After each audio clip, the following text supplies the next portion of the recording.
You just press the button. I think it's kind of a no-brainer. This is a real button. Tell me why someone should feel safe going to space in this thing. Well, that's actually an excellent question. So with our Dragon spacecraft, we've really tried to do everything possible to make the astronauts safe. I mean, if somebody can think of something better to do, I'd love to hear it. But so I'll tell you about some important differences of Dragon compared to prior spacecraft, or even compared to the Soyuz, which is quite a reliable vehicle. First of all, the Super Draco engines. You can see these thrusters that are side-mounted into the spacecraft. There are 8 of them. They provide a redundant escape system. So if something goes wrong with the rocket, these thrusters fire and pull the astronauts away from the rocket. And in fact, since there are 8 of these engines, there can actually be multiple engine failures, and still the escape system will work. And there's also a parachute still. Yes, and then so if you go even beyond that and say, let's say the engines is a total propulsion system failure, we actually have a redundant parachute system on board with dual drogues and 3 main chutes. I mean, it's like ridiculously. I mean, from a design standpoint, I'm not sure what more one could do. You've got like multiple engines, multiple parachutes. I mean, space is a dangerous thing. It's not something that humans didn't evolve to sort of be faring creatures. But in as much as one can make certain design decisions to make a spacecraft safe, we have endeavored to make those decisions. And I'm at a loss to think of anything more that we could do. And if we can think of something more, we'll do it. How confident do you feel in this competition for this contract that you all are going to prevail?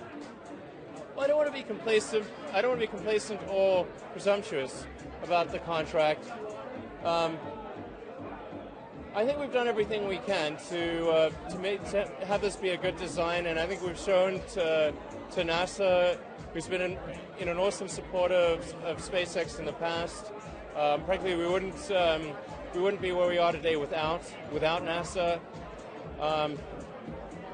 I think we've shown that we can do a good job, and hopefully that makes a difference for this competition. There are a number of members of Congress here who are looking to you in this company being an American company. Yeah. It's got to be a huge advantage, isn't it? Just to have that sort of congressional support? Well, actually, the NASA competition really will be independent of anything, of any congressional influence. My experience with NASA is that they really are very objective. Frankly, if NASA wasn't so objective, then we would not have won any of our earlier contracts, because we would have been out-lobbied by the big aerospace companies who have far more resources than we do. The reason I wanted to bring Dragon to Washington, D.C. was really to show the key congressmen where U.S. tax dollars would be going. At the end of the day, they are the ones controlling the purse strings for a competition in general. So they're not deciding the winners, but they are deciding, is the amount of money allocated to a commercial human spaceflight program, is it going to be well spent? Does it have a chance of success? There's a lot of people who think that human spaceflight should not be allowed in the commercial sector. I mean, it's sort of an odd position, I think, but there's still a lot of people who feel that way. So, Congress needs, they need to think, okay, well, if this money, if this taxpayer money is spent, does it seem like it would have a good outcome? And and seeing it in person is just a lot more convincing than seeing it on paper. Final question for you. You and I were talking about this earlier. You're taking on some very big players here in Washington.